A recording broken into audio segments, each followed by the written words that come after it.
Vous avez entendu quelqu'un à la France Insoumise dire allez-y, vous pouvez vous en prendre aux Juifs? Mais quand vous excluez, par exemple, des Juifs de telle ou telle manifestation, quand vous appelez à dire que le Hamas a raison, qu'il résiste, bah vous dites en fait ce que le Hamas a fait, vous pouvez le faire. Un petit gamin qui viole une enfant, il ne le fait pas de rien. Il le fait parce qu'on lui explique que les héros du Hamas ont agi de la sorte envers des femmes et des filles en Israël, et donc lui, légitimement, peut-être dans une perte de conscience qui est tragique, mais qui amène à l'action.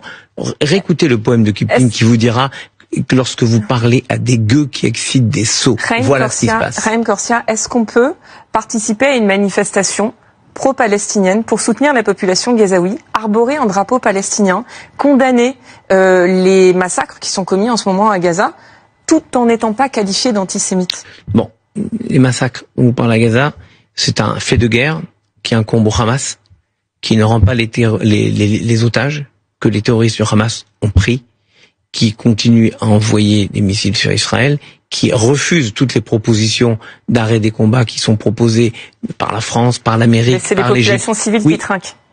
En tout cas, c'est un fait de guerre qu'aucun pays au monde ne mènerait comme le fait Israël. Moi, je suis pas l'avocat d'Israël, je suis pas ambassadeur d'Israël.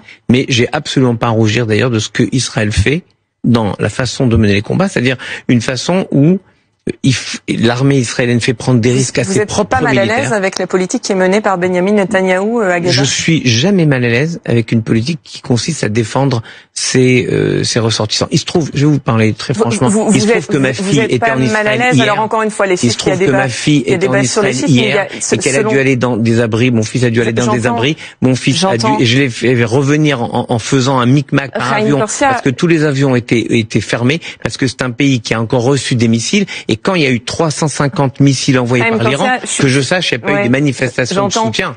Mais je suis pas en train d'opposer l'un et l'autre. Je vous dis, je suis juste en train d'essayer de comprendre. Qu'on défende le droit des Palestiniens à exister, mais c'est si difficile, pas en tuant des Juifs, pas en brûlant des synagogues, pas en excitant les gens pour jouer sur les instincts les plus bas. Je suis juste en train d'essayer de comprendre pourquoi c'est si difficile de condamner aussi les massacres qui sont commis à Gaza.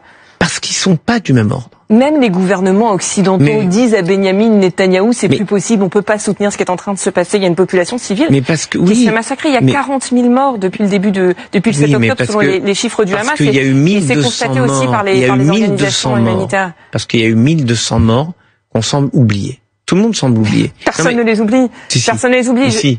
Mais est-ce qu'on est obligé systématiquement d'opposer les deux camps? Mais parce qu'à un moment, Israël, je crois, a l'obligation de faire en sorte que ses citoyens ne risquent plus cela. Et d'ailleurs, vous remarquez que c'est une guerre entre Israël et le Hamas, pas une guerre entre Israël et les Palestiniens, et que je sache, tous les pays qui ont fait des accords, y compris les pays arabes, qui ont fait des accords avec Israël, n'ont pas dénoncé ces accords. C'est-à-dire que tout le monde serait bien content qu'Israël finisse le boulot, et qu'on puisse construire une paix enfin au Moyen-Orient, sans des gens qui, en permanence, ne veulent qu'une chose, la destruction d'Israël. Donc c'est très dur de discuter avec des gens qui veulent votre destruction. Et moi je crois que vous avez raison de rappeler, comme tout à l'heure, on peut pas parler d'intelligence pour des gens qui font ce qu'ils font, comme à la grande motte, mais il y a quand même un moment où une ambiance, un moment délétère de notre société permet à des gens peu armés intellectuellement de se dire, après tout, je suis même porté par ce souffle, par cet élan. C'est ça, ce qui est dangereux. On y est aujourd'hui à l'importation du conflit israélo-palestinien. Oui,